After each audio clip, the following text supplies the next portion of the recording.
James? All right, well, it's a different night. We're doing Saturday night instead of the first Friday night, but welcome to the Atheist and Christian Book Club. The Atheist and Christian Book Club is a monthly gathering of skeptics and believers respectfully, and please remember that part, respectfully discussing important books from both perspectives. So what we do is we'll take a Christian book one month and then an atheist book the next month, and we will talk about them and try to learn from them. My name is James Walker. I'm president of Watchman Fellowship, an evangelical Christian organization, apologetics ministry, focused mostly on interfaith evangelism. So I'm a co-founder of the book club and kind of the Christian half of the equation. And Bill Cluck is a former Christian, now atheist, who is the other co-founder of the Atheist and Christian Book Club. I'm very excited. In fact, the reason we moved to this Saturday is so that we could interview Carl Sagan's daughter this week about her dad's book, Pale Blue Dot, which we're looking at. We didn't know until we actually did the interview. This happens to be the birthday of her father. It would be his birthday today. And so she thought we had moved it to this date because it corresponded to his birthday. I said, no, that was a God thing. No, I didn't really say that. Coincidental, fully coincidental that this happened. But I'm excited about this particular book. It dovetailed real well with our previous book. We looked at the book, The Story of the Cosmos, by Daniel Ray, was one of the co-authors, and we had another co-author with us of that Christian book. And Pale Blue Dot happens to be kind of a non-theistic look at a lot of the same information. So you notice that those that got to read it, it kind of like a lot of the same information, but from a totally different perspective. I thought that was very, very helpful. Mm-hmm. And I want to get back on this and especially get to this interview that Daniel did with Sasha Sagan. Before I do, a little bit of housekeeping stuff. I want to talk about next month's book. We'll be meeting December 6th. And we'll be doing actually my book. Now, I've resisted this because I don't think I've written a book that goes well for the club, but I kept getting more and more people say, when are we doing one of your books? So we're going to be doing, for December 6th, the book I co-authored called The Truth Behind the Secret. This is a book that ought to be a kumbaya moment because it's not a Christian book necessarily, it's not really an atheist book so much. It's really a book about a whole nother worldview, which is pantheism, or in this case, a New Age form of pantheism. And so I think we're going to have a lot of agreement from both sides of the aisle on this particular take. Well, and speaking of that, we have laws of cosmology, gravitational laws, and scientific laws, but we also have laws of attraction, correct? Well, that's what. Which are that's the allegation that we're going to be doing. Well, that are just as real as these other laws. And if you guys give us money, you will be blessed. I mean, there's no doubt about that. I mean, this is a law I think you'll agree with that. That's you're getting into prosperity gospel. That's prosperity karma. Forget it. That is. Prosperity karma. The secret was something that Oprah was pushing real hard about 10 years ago.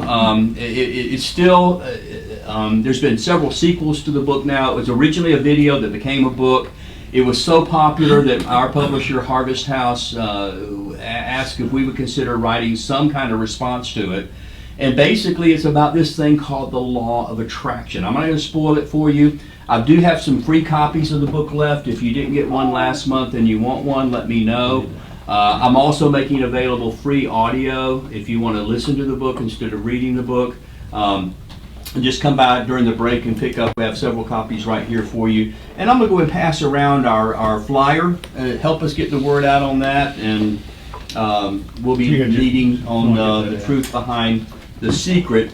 Now, one of the things that you're going to like about it, which is actually going to tie into this book, well, actually the last two books. One of the chapters, Rhonda Byrne, the author of The Secret, tries to say the reason she knows the law of attraction is true is because quantum physics has already proven it. Absolutely. That what the scientists are saying now is that on a subatomic level, thoughts actually create things. Now, I wrote the chapter on that. Our response to that was we interviewed both Christian particle physicists and atheist particle physicists, and asked them what is meant by this. And And you'll be very interested in the response. The spoiler alert, I don't think Rhonda Byrne understood what she was talking about, but you can read the book and see. But this is, again, something I think we'll have a lot of in common for. So looking forward to next month, and that's going to be December 6th, when we look at the truth behind the secret. But on to this book. We're talking about Pale Blue Dot, written by Carl Sagan. We did find on YouTube where you could get pretty much the whole audio edition of the book and watch it. How many of you got to either read the book or watch it? Or listen to it, rather. Some of it, okay.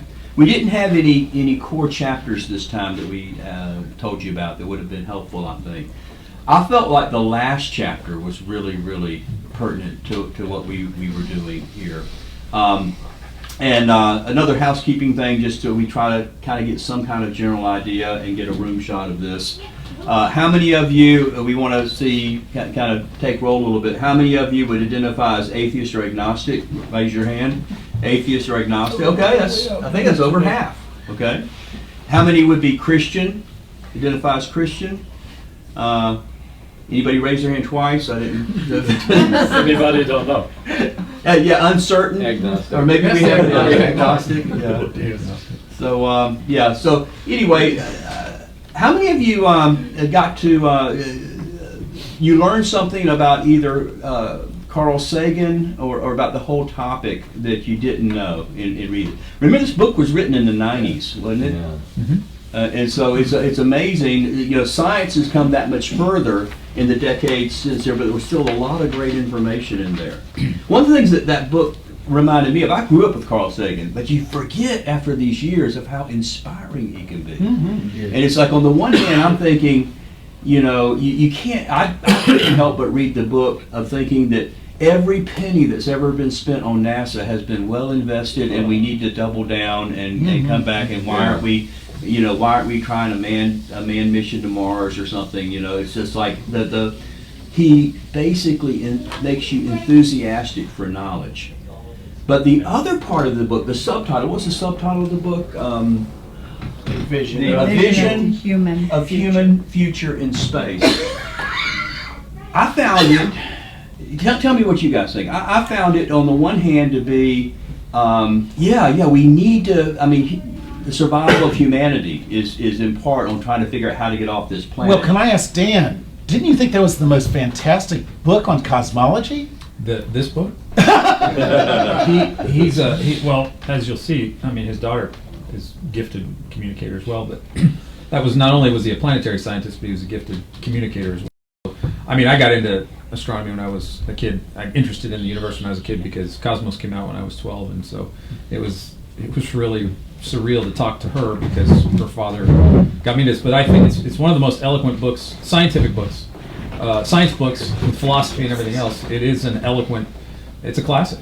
If you're gonna talk about cosmology and astronomy and the state of the universe in the 20th century, this is the state of where we're at the end of the 20th century, and it's eloquent and You don't readable. think? Because he doesn't even give any credence to the notion that maybe God was behind this deal. Well, one of the Did things, you get that he might have a little bit of atheist bias? Well, one of the things I asked Sasha when I talked to her, I said, reading her book that just came out and reading this again, there's a lot of Judaic influence in what he writes. There's a lot of his writing makes a lot more sense. His meditation on the pale blue dot.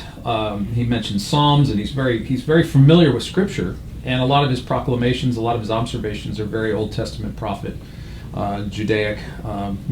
Remember to be humble, remember to be kind. Here are these laws, and so he's kind of got that prophetic voice without Yahweh. Right. And it's exactly how she described herself, as sort of secular and Jewish, still sort of steep in the monotheistic traditions of her ancestors, but still grappling with meaning and tradition apart from Yahweh and finding meaning and purpose. But in your book, The Story of the Cosmos, you're dealing with a lot of the same information, the vast size of the universe and black holes and the implications and all. And where you're putting it out is evidence perhaps that it declares the glory of God, from Psalms.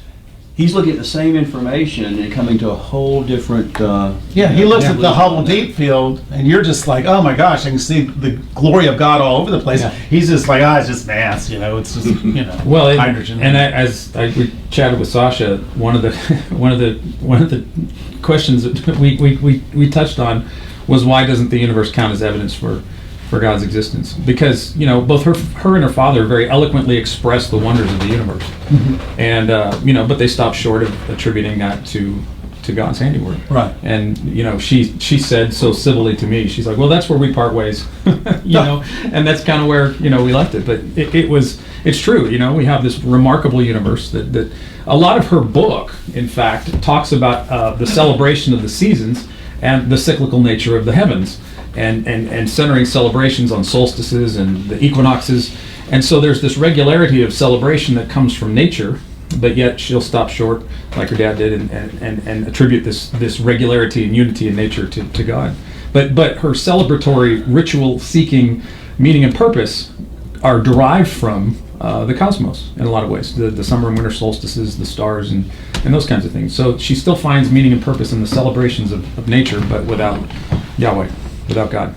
So is he suppressing the truth? Was he suppressing the truth as James gives a talk on that? I mean, why can't he It's not see me, it? it's Romans 1. Oh, excuse me. It's the Apostle Paul. Oh, sorry. Well, one thing I learned in talking to her and reading her book was she grew up, her mother and father, Andrew Ian, who's the producer of Cosmos, the new series coming out.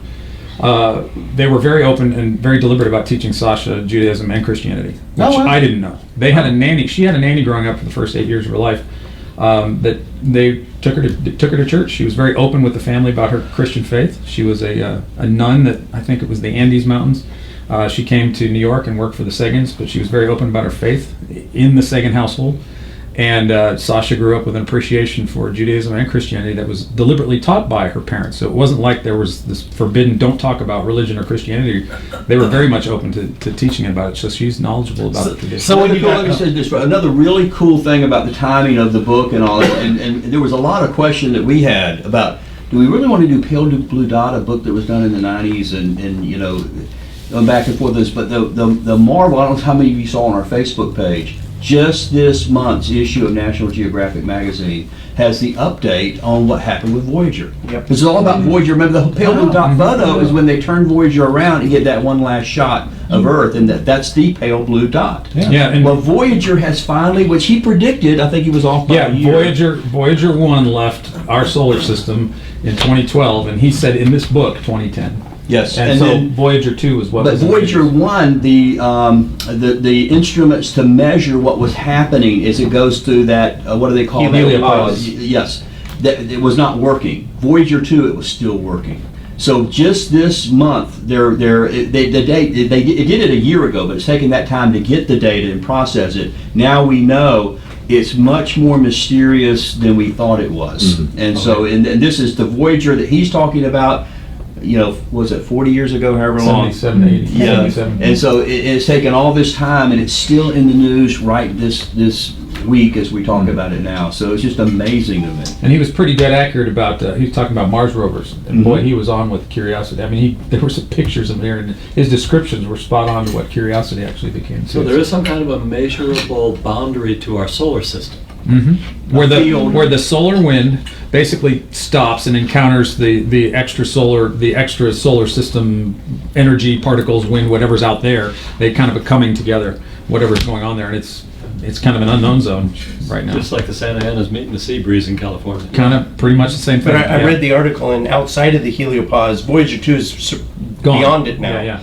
And now it's picking. We thought it was basically going to be dead and lifeless out there. Yeah, it's picking up stuff. It's picking up just a soup of electricity and all manner of particles, and it's a lot more dense with stuff out there outside of the solar system. And we got to remember, the solar system is not just hanging in space; it's traveling, it's motoring along, right? Yeah, so it's leaving behind this tail of heliopause. The heliopause is shaped like a teardrop. Really? Yeah. Yeah. And I just talked to, for my podcast, I just talked to Dr. Guillermo Gonzalez, who's a planetary scientist who wrote Privileged Planet. We just talked a couple of weeks ago. There is evidence right now that's seriously being considered of a ninth planet far beyond Pluto because of some gravitational equilibrium and the ways they found a lot. It's kind of weird. It's still kind of speculative, but there's basically, as Jim was saying, there's a lot more beyond our boundary right now that's just eye-opening and mind-boggling. We don't even have a clue as to really what's going on out there at that distance. But well, I do want to apologize. I think there was this little bit of misunderstanding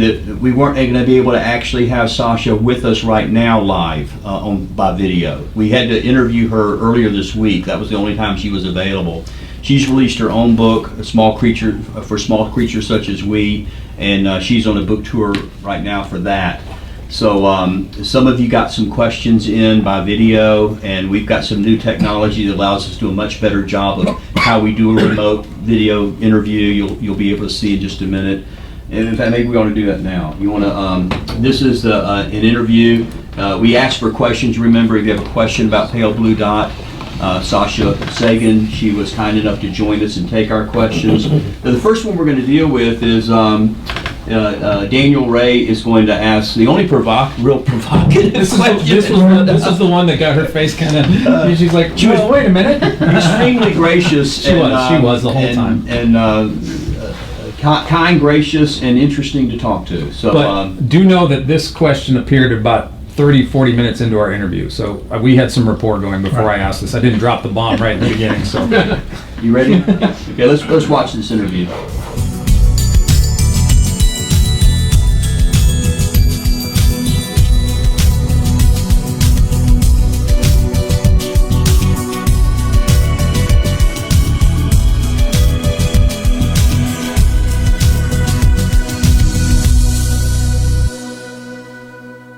Hello, Atheist Christian Book Club. I think it's so great, and I think that you do this, and I think that the whole country and the whole world would be a lot better off if there were a lot more theistic and atheistic book clubs and groups and social gatherings, and we were a little less siloed and a little more interested in discussion and friendly debate. Yes. And intellectual conversation. We do sit down face to face with people. Have any two people fallen in love from opposite sides? I'll have to ask James about that. I don't know exactly. Not that he knows. Right, but, not that you know of, right. Maybe, who knows?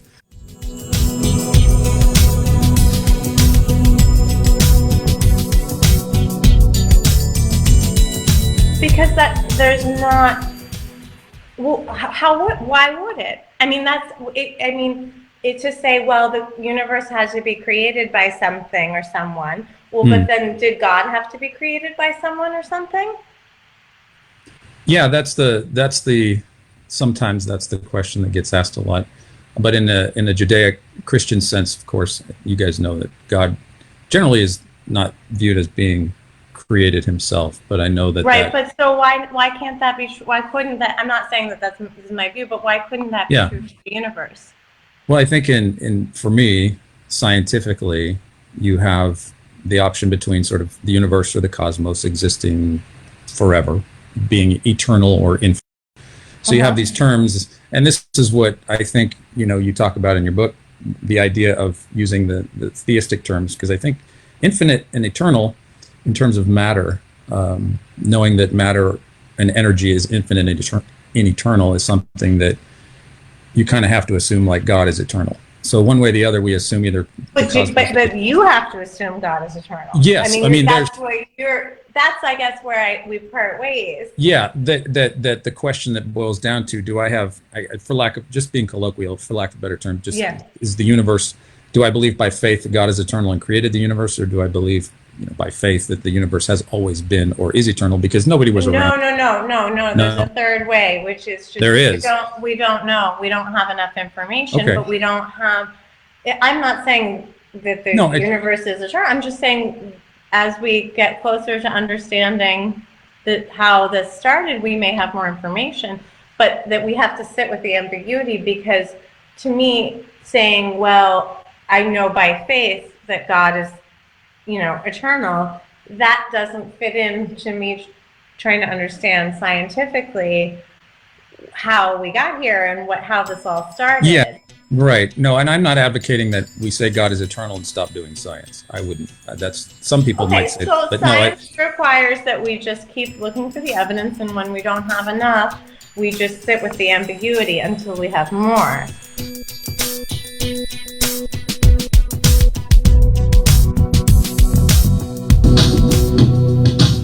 So can I make a comment here? One thing, you guys are all familiar with the Big Bang, that the universe started with singularity and it expanded. You had inflation in just a brief second, it just had this terrible expansion, and it's still expanding. And we did find the background radiation and so forth. But here's the problem, is Christians latched onto this and said, oh my gosh, that proves God, because it had to have a beginning and thus a cause. Well, if you look at Debunking Christianity, which John Loftus was here, and he has that site, he talks about Roger Penrose, who's not an internet hack. He's a real Oxford cosmologist that says we can have sequential Big Bangs and have a cyclical universe, so we really don't have to have a beginning. And it's called geometric conformity. So it's a real high-level physics, but it just shows you that don't listen to people like William Lane Craig. And if you look at the interview, you got to scroll down, but you'll see that he goes, Roger Penrose goes, no, you got that wrong. He got just about everything he could wrong. He finally got something right at the end. But don't listen to your minister. Don't listen to people that know what they're talking about. Wouldn't you agree? Damn. I'm wondering if I should listen to you, Bill. No, Roger Penrose, if anybody's interested, there's a very down-to-earth conversation between Roger Penrose and William Lane Craig on Justin Brierley's Unbelievable. I actually wrote a follow-up blog for Justin on that. It's a very digestible conversation, but the theory that Bill is talking about, that Roger is espousing, is very eccentric, and Roger can do that because he's Sir Roger Penrose and he's worked with Stephen Hawking, and he's allowed to play with the physics and come up with solutions. And they're kind of quirky, and even Roger says himself it's not mainstream cosmology, and there's nothing wrong with that. We're not saying that because it's a little strange that it must be wrong.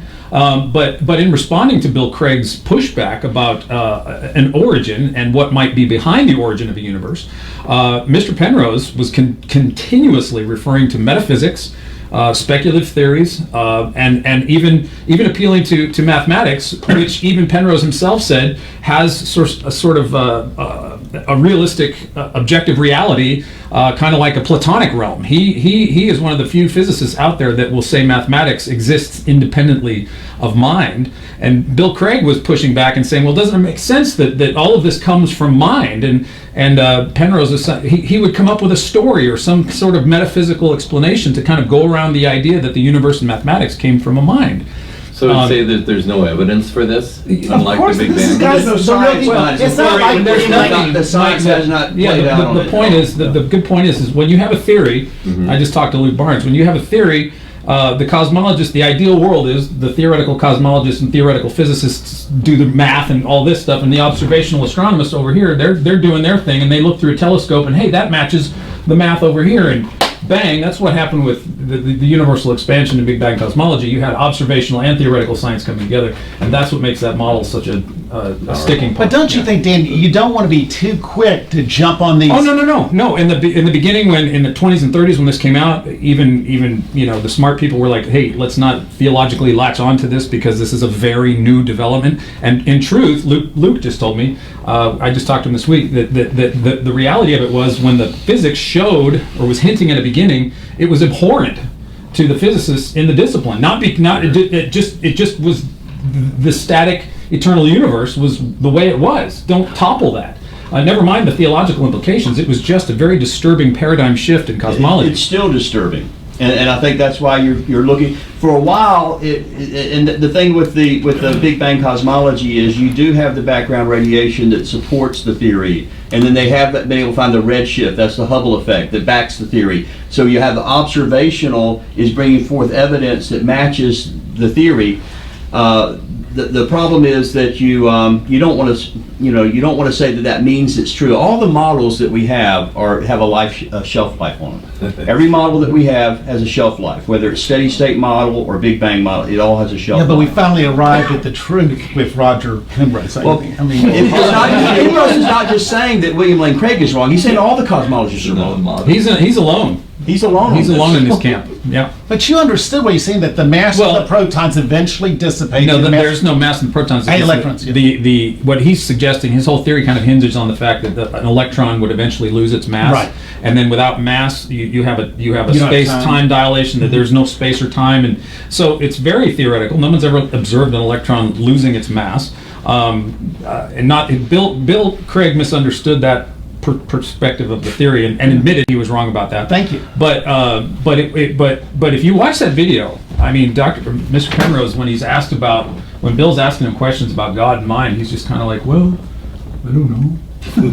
Hey, Bob's been trying to ask a question. Bob? You know, I'm not trying to put an argument towards religion, and I'm not trying to put an argument towards atheism, and I'm hoping I don't lose my thought while I go through this. But you know, this is such a big thing. It's huge. Like Carl Sagan used to say, billions and billions. I love that. But you know, the concept was that if something, we would lay on the ground and look at the sky. And we would try and grasp the fact that if something went away from Earth in a straight line, it would never ever stop. It would never ever stop. So that gave the concept of no beginning and no end.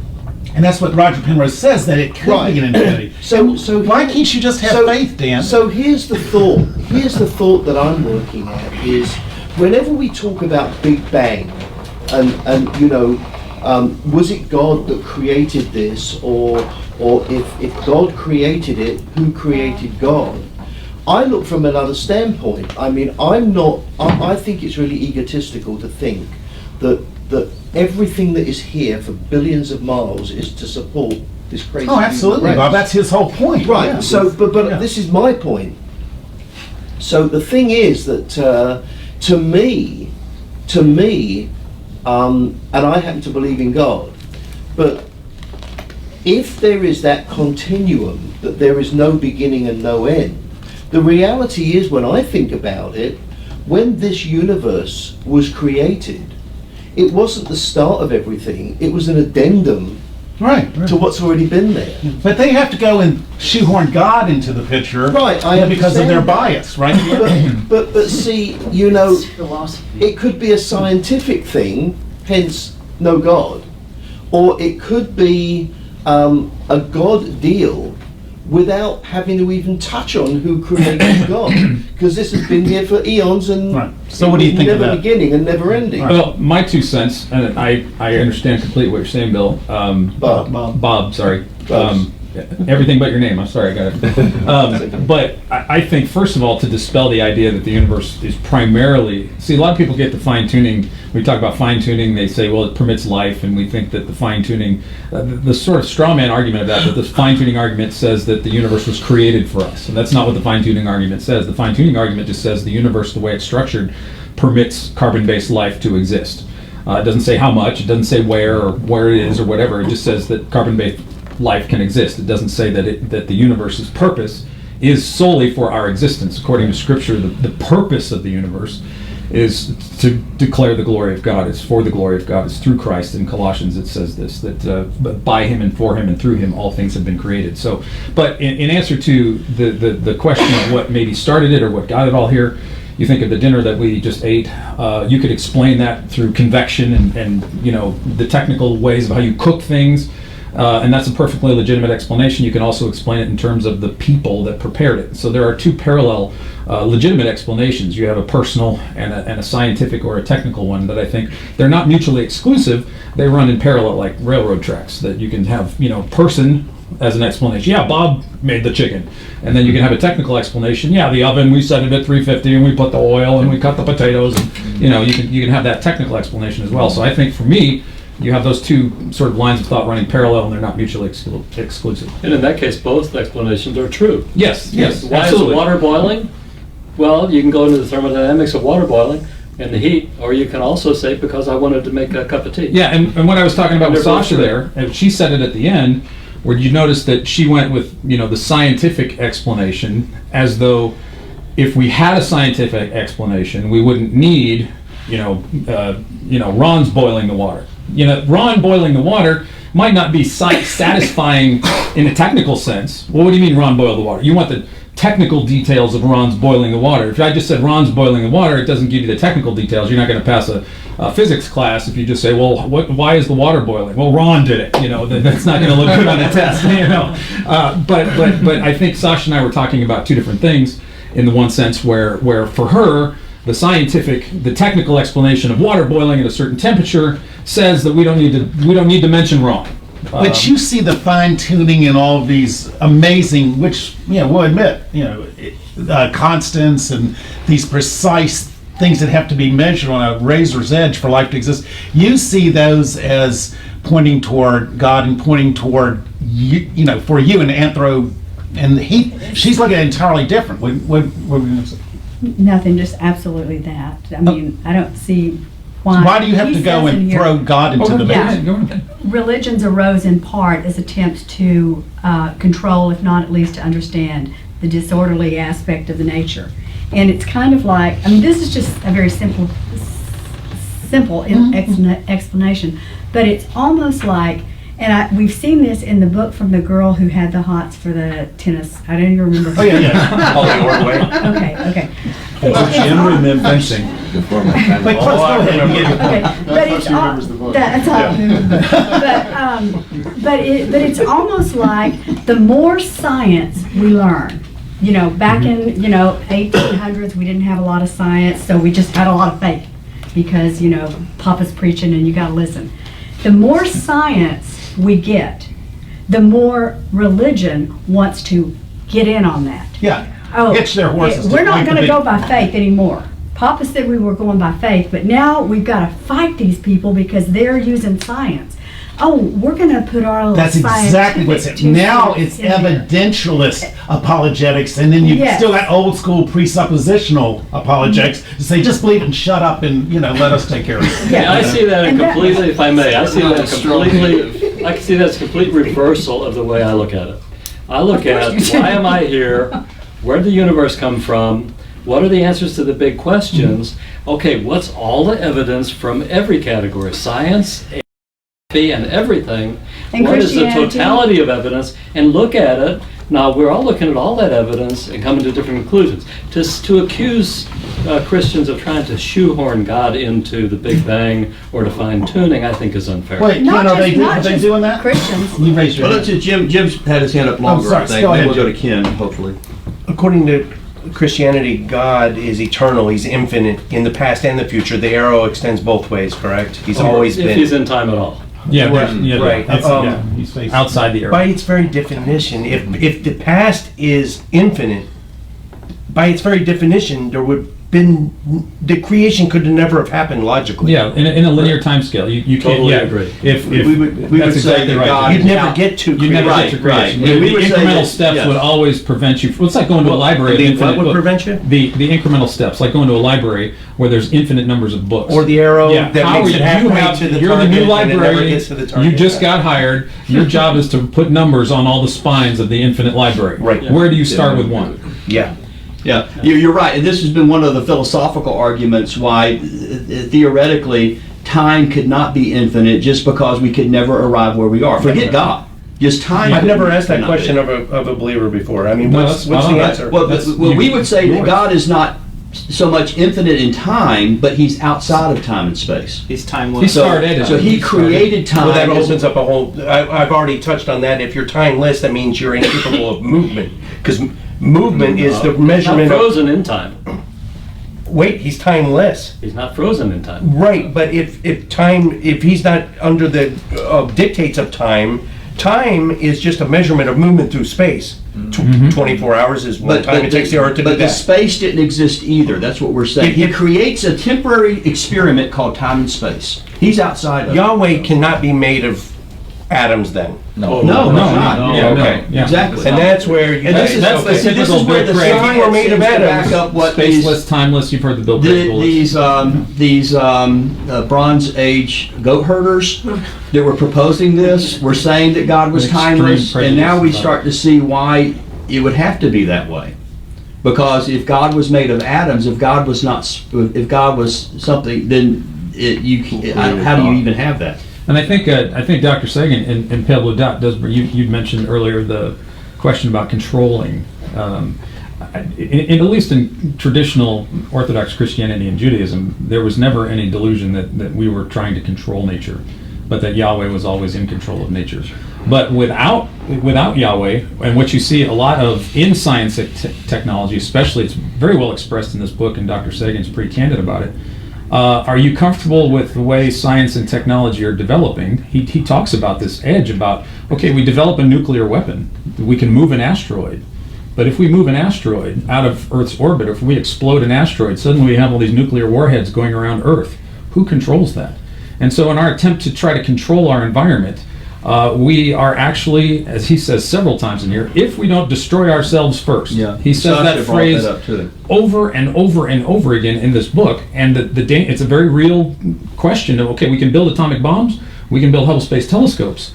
How do we make sure we're building telescopes and not bombs? And if we build bombs to redirect asteroids, who's got their finger on the steering wheel and who's going to use the bomb? So the problem with relinquishing God is that man has to sort of take the steering wheel. As now, no scientist would say, I'm playing God with the universe. Nobody's actually saying that. But in a sense, if there is no God, then we have to preserve ourselves in some way, and the best way that we can think about doing that is through technology, machines, and science. Before we get too far away from where we were, Ken, I'm sorry we went a little bit longer than I thought, but I know you've had your hand up for a long time. Yeah, what do you think, Ken? Yeah, I guess this ties into an earlier conversation. You all heard me say amen to her when she said there's a third way that we can admit ignorance. I think that's the path of wisdom and humility. Now think of back a few hundred years ago, or couple thousand years ago, when people would get sick. There was a question of, well, what caused that sickness? What caused you to have that fever or that epilepsy or whatever it was? And one of the common explanations given was that it was spiritual demonic forces, demonic possession. And so I see that as kind of an analogy of standing in a place where we really don't know what the cause of something is. They had no way to access the real cause of it. They didn't have microscopes. They didn't know what caused it. So they came up with an explanation that satisfied them. And so if somebody had challenged them in their belief that it was demonic possession, the person who believed in demons could have said, well, the evidence is the fact that he's writhing and he's falling in the fire, whatever, that's the evidence of the demonic possession, right? So, but then the skeptic could have said, well, you're just seeing an effect, but you don't know that it was a demon that's causing that, right? And I think it's very similar when we look at the question of how the universe began and why it is the way it is. We stand in a position of ignorance. We don't have the microscopes to really figure it out, right? So, and then an atheist says, well, what's your proof that God created it? Well, look, fine tuning. Look, it's Big Bang. Look this. Look that.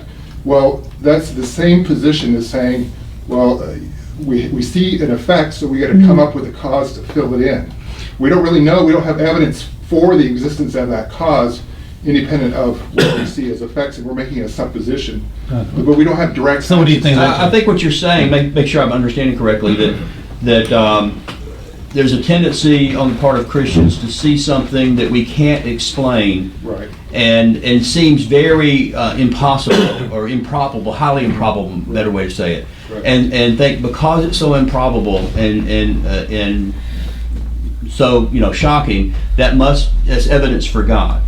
Right. And I think you're right in the sense that it could be evidence for God, but it may not be evidence for God. Right. And right. so what I would say is I have a problem with the opposite of that.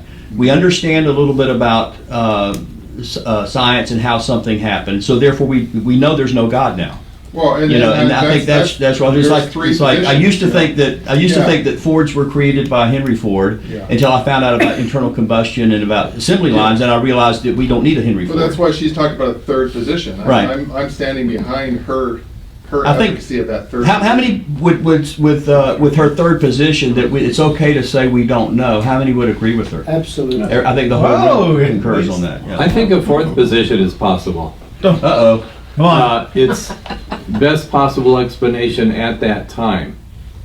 Okay. And so position 1 says faith in this, position 2 says faith in this, position 3 says I don't know. And position 4 says, I can go toward this holding it lightly. And it's a Tentative acceptance. Right, so that's not like Yeah, Christians- okay, that's I not would- what I would go with Christians that typically too. do. They No. do it like- It's Well, not, that's- but it's a logical way to go. And the thing is, I think it's actually not totally dependent of the first three. Okay, Chris is but fine. it's like version 3.5 or something like So that. Chris, what were you saying? I was gonna say, that way leads to God of gaps issues, because when you have an unknown question and you're theorizing an all-powerful God, God's always going to be the best explanation by default until you come up with a more mundane explanation. But Ken, Chris, for those that are new or something, I know we've dealt with this a lot, but could you just really define God of the gaps for us? God of the gaps is basically saying, I don't know, therefore God did it. It's fitting God into the gaps in our knowledge. And as we've learned things and find out what really is happening, then the God of the gaps is closed a lot And of you just times. move God into the next gap or whatever else you still don't know. Well, here's how, But here's the atheism is conundrum. doing that too, though. In all fairness, conundrum- science of the gap says as we learn more, science will explain everything. This is what comes up in this book. Well, we don't know, but we're going to know. And that's, so I think Well, we have let's- science of the gaps as Well, well. what's the track record? What's the track record? Well, I haven't quantified that. The conundrum is when here's what we know, here's because we don't know, and then you find out something and it's right here, now you got two gods of the gaps. That's what can happen sometimes.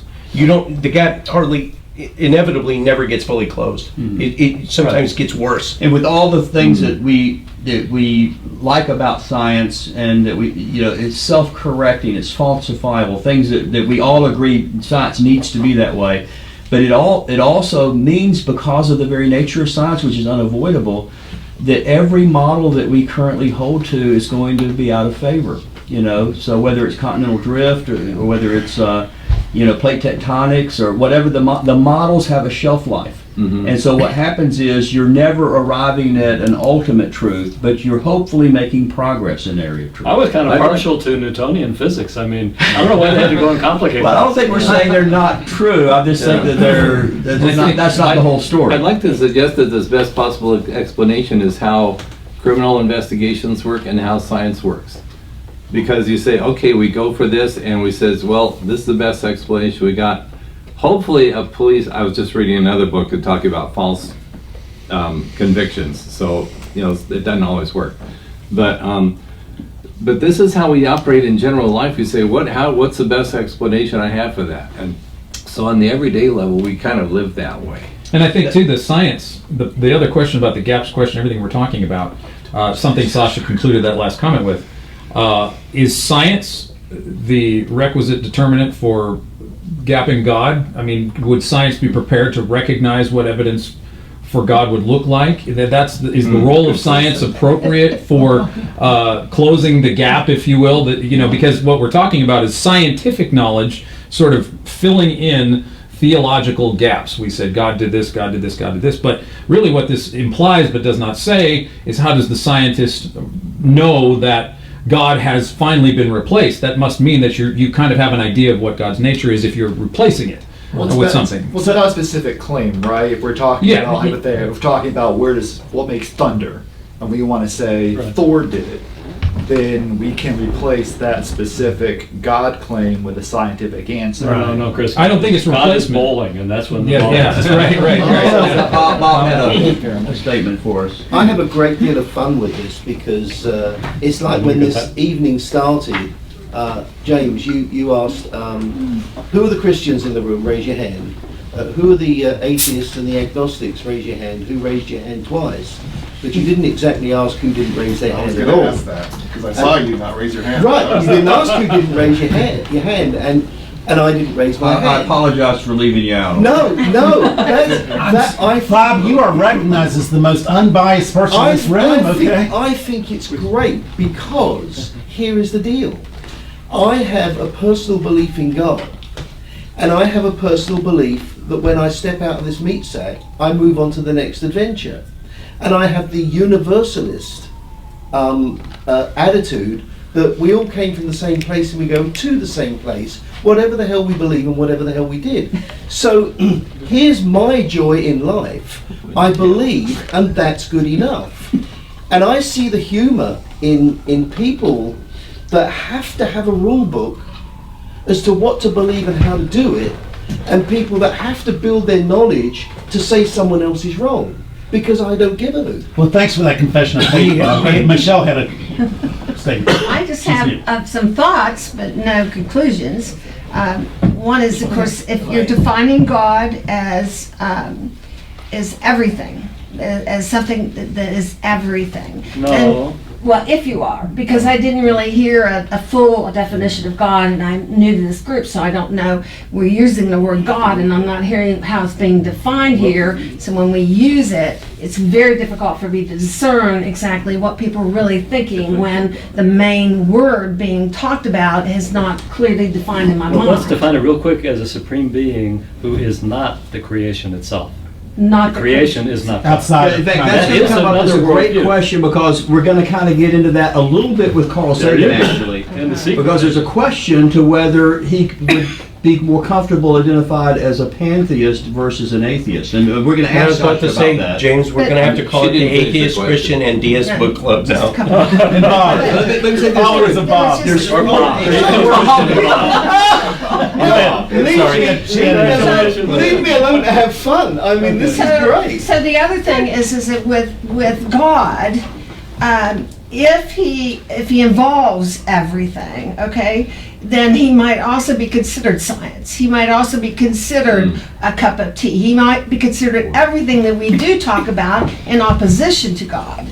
Also, when Dan was talking about these parallel ways of describing something in the microwave versus the people who cooked it, I believe that we could, if God is infinite, then we could describe God in an infinite number of parallel ways. And it could very well be that everything we're saying tonight is partly, if not fully, a description of God. Well, If that the makes four sense. kind of views that Does that make sense? we kind of classify, or taxonomy of trying to understand ways of looking at reality. The four major ones Okay. would be atheism, no God; polytheism, many gods. They're not eternally gods, but many kind of avatars or deities.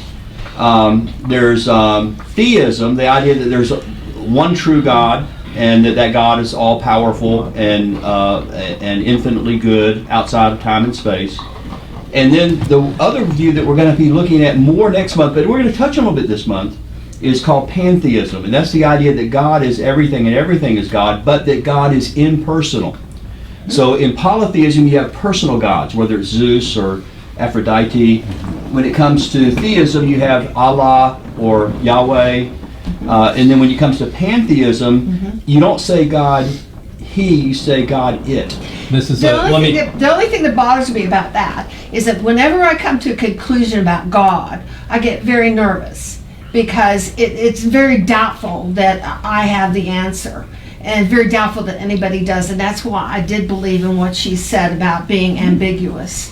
Well, I would agree with that, that if there is a God who's infinite, then any approximation that we have of being able to fully understand God is going to be impossible. It's impossible. Now, what I would say is it doesn't mean we can know nothing about God. Right. But can we fully comprehend God? No, we can't. No, we can know about the microwave and how he boiled water and so on, but there's everything to know. I want to do this. I want to get to, Chris has a real good question for Sasha coming up next, and I want to do that before our break. But before I do that, there's an opportunity we have.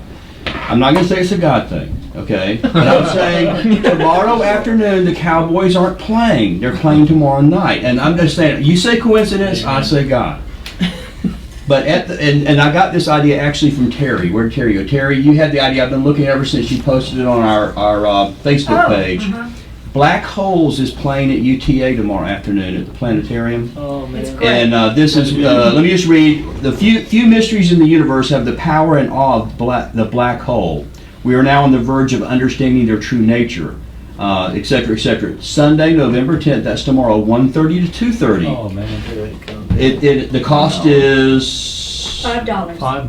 $6. It's going up a little bit. $6. We could park at our parking lot here and take a car over there to the planetarium.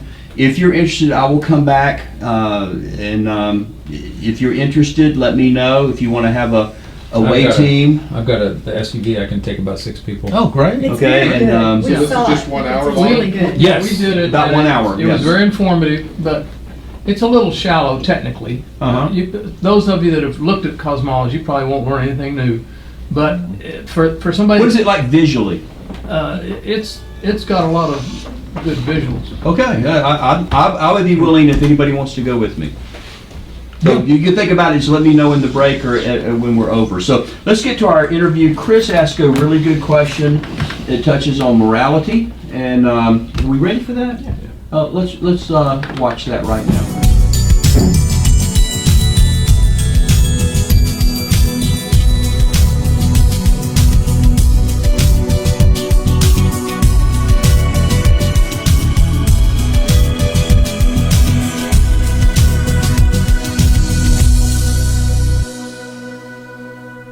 Hi Sasha, my name is Chris. Thank you for taking our questions. Now, one issue that's been brought up in our group multiple times is how non-believers can address questions of morality without some sort of God-given framework.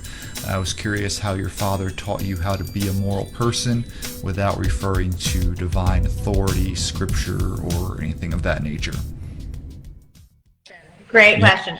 So this is my perspective.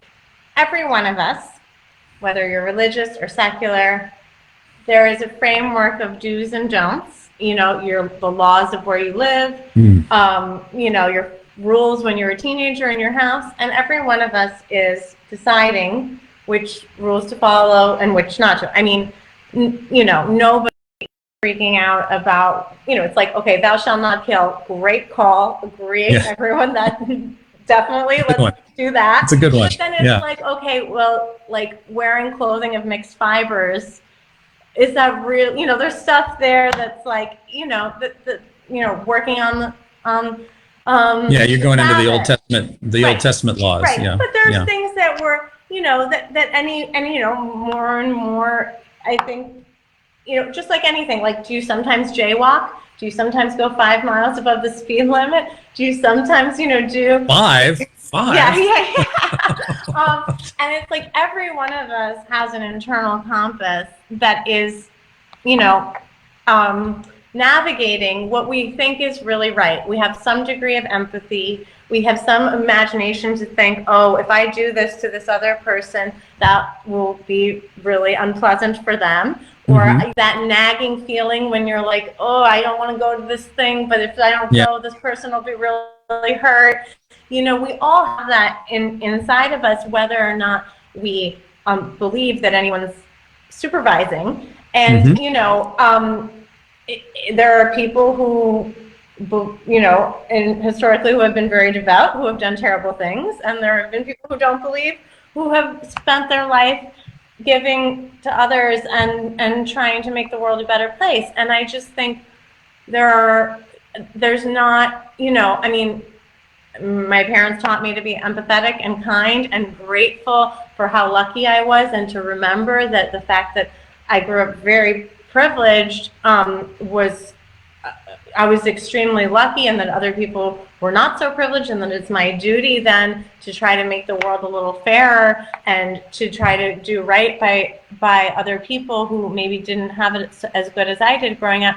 And I don't think I don't think that you have to, I just don't, for me, those ideas never came from a religious place. It just came from a place of empathy. And I think that every one of us has that in us to some degree. And sure, some people are sociopaths and they don't, but that's not because they don't believe, you know, it's because there's something else going on. Last one was good. Sociopaths. Yeah, some of you are sociopaths, you know who you are. David Wood was one. But it was interesting in talking to her. I really enjoyed the conversation. It was a lot of fun. She was like that the whole time. But it was interesting how she was taught and how her dad kind of taught her. There's still this a very moral connection for her and her father to the cosmos. I mean, that's Carl's philosophy, was that somehow our cosmic perspective of ourselves will sort of give us a moral perspective of ourselves. And his daughter is very much breathing that same air. If we can just sort of appreciate, understand, and celebrate nature and the cosmos, that we will have some sort of moral sense come out of that. But of course, we didn't talk about it in the thing, but that's kind of an is-ought dilemma, that nature gives you moral oughts. It cultivates awe and wonder, certainly, but it doesn't tell me how I should treat Jim or Ron necessarily. But that's kind of was the gist of her position, was that the morality is derived not from Judaic traditions, not from God, as she said, but in the appreciation of what science has uncovered and the wonders of nature and things of that way. That's kind of how I got the feeling she grounded her. So isn't morality just a social construct based on human thriving? I mean, it basically... I think that's part of it. Yeah. I think getting from is to ought, which is that's a common refrain. It's a good question, but for me, it comes down to it can be that conundrum can be broken by prefacing everything with it. If we want ... If we want to live in a world where we're not all subject to being murdered by those around us, then here's where the is becomes ought. Then we ought not to murder each other. That we ought to proscribe murder. So that's kind of what it comes down to. You have to start with an if we want. Do we have time for another one? Yeah, we have a few minutes. Yeah. Okay, our parents, our grandparents just keep going down the line, right? Depending on, or some of you think the Earth is, that humans have only been around 6,000 years, but let's go with the mainstream idea. That's not true, but the Earth is flat. Okay, so keep going back until we're not Homo sapiens anymore. When we're Homo habilis, keep going all the way back to Australopithecus. Sometime between Australopithecus afarensis and Homo sapiens sapien, right? There's a lot going on there. But at some point, God dropped a soul down in our brains, right? According to the Christians. I mean, Australopithecus, Lucy didn't have a soul. We can all agree on that. We Christians, regardless of, there's a lot of diversity, but I'm every Christian's going to say there's a difference between a human and an animal. That we share a lot of things in common. Well, we are animals, but there is but I get something what you're saying. that only the humans are imago Dei, image of God. So But yes, I'm really that's what I'm oversimplifying this yes. just to get it out, but at some point in human evolution, souls got dropped in our cranium. Prior to that, societies were, our ancestors were living in societies. Societies as mutual. You're going to gather. You're going to hunt. You're going to build the fire. I mean, that's a given. Before the souls, before Romans, before what's the verse where we just know it in our hearts kind of thing. You guys know that verse. The law is written in our hearts. Yeah. Before that, before the soul was dropped down in our heads, we were still forming societies and we weren't murdering each other then. So what's changed? What's the difference? Oh, of course we are now, but they were then. But it was against the rules. But what he's saying is, we would look at the animal kingdom. Right, you go to the Africa and you see the gorillas. The killing. You eat to stay alive. We don't see a moral problem there. We don't say the lion is immoral for killing the gazelle. We see that is just but they don't kill their own pride. But even if they did, we wouldn't see it as a moral issue. Because we would make a distinction between animals and humans. Morality changes, but there was some semblance of a morality. Otherwise, earliest civilizations could have never even got off the ground. And this is before souls got put in our brains. Okay. But the problem is so if you're saying that, so then there was a point in time that murdering your own tribe was okay. Murder is a legal term. When you say it with killing. Well, there's a difference between killing and murdering. But, right. All right, so then there would be a time where that was okay. There would be a time where it was okay to torture your baby for fun. If what you're saying is true, that would be the logical play. That's an often used You already see it in the animal kingdom now. You see it now. You see the animals that will kill their own and oh yeah, it happens all the time. Yeah, I mean, if you want to, that's just what I'm talking about. Our ancestors. It's hard to ground morality in Darwinianism because I see a kill and be killed world out there in which I don't see morality ruling. I see power is what I think we ought to read Mama's Last Hug by Franz de Waal. He's a primatologist who knows what primates, how they behave and how they feel about each other. He's more than probably anybody on the planet. He knows what's in the heads of these animals. That must be fascinating.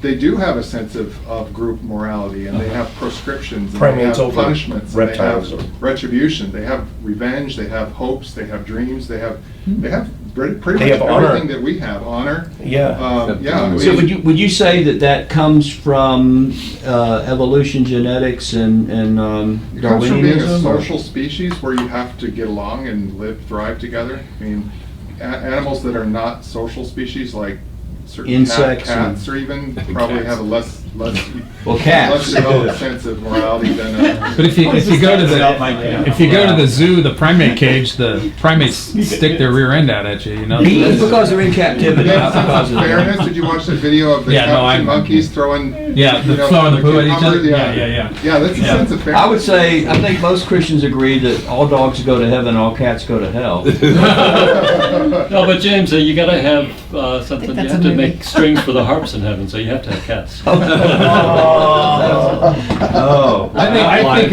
think that for me, the evolutionary construct of our ancestral past. Dr. Sagan talks about it a little bit, a couple of paragraphs. He doesn't go into it that much in this book. But you're talking about oftentimes the synopsis, the historical synopsis of our evolutionary development spans hundreds of thousands, millions of years, and oftentimes they're described in textbooks or even very well written text on evolution. This, as you say, Jim, these huge swaths of time are described very compactly, where there's a lot of text missing, I guess you could say. So there's a lot of stuff missing from that continuum, if there is a continuum. I'm not saying that there is or isn't, but there's just a lot of historical information, we might say, that's missing, minus some bones and pottery and some primitive graves. But I think there's a lot in that narrative that's missing that would fill in the gaps, right? It's sort of kind of like filling in the gaps of how we think things happen, but it is still kind of gapish in a way. Let's do this. We're going to take a break in just a second, and we have some coffee in there, and we have some dessert as well. I think some cobbler. And restrooms are down that hall on the left. But before Pale we blue do, cobbler. I want to have one more, because Jim has a really, really good question, and it's only a 3-minute little video clip, and it will give us something to talk about coming back out of break. So are we ready for that right now? Okay, so this is Jim's question to Sasha. That's a good one.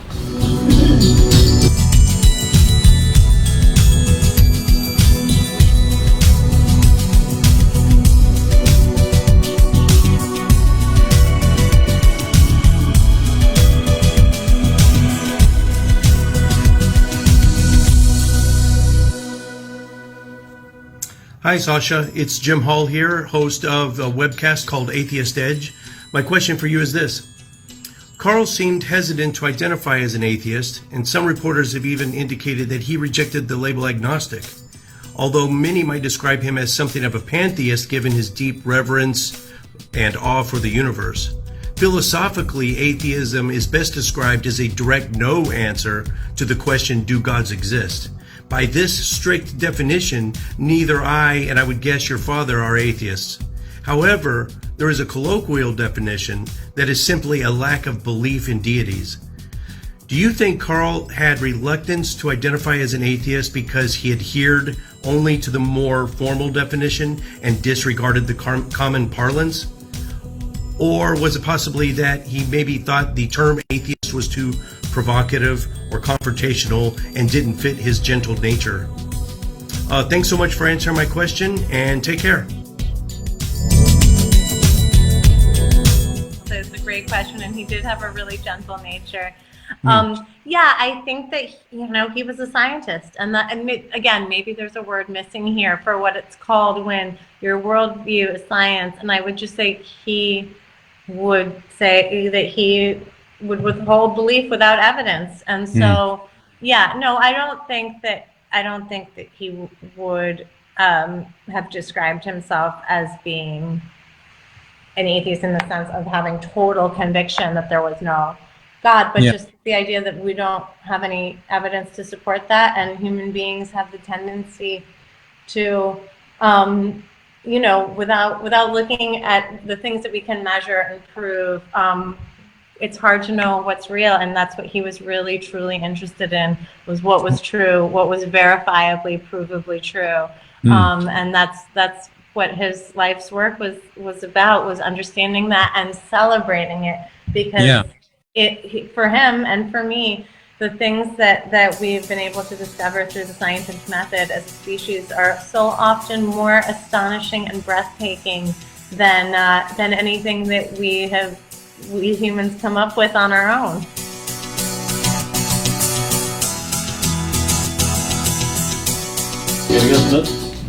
Let's do this. Let's go ahead and take our break, and we'll be back at a quarter after. So make sure you help us get back on time. We played all the questions for her. She actually saw and heard you.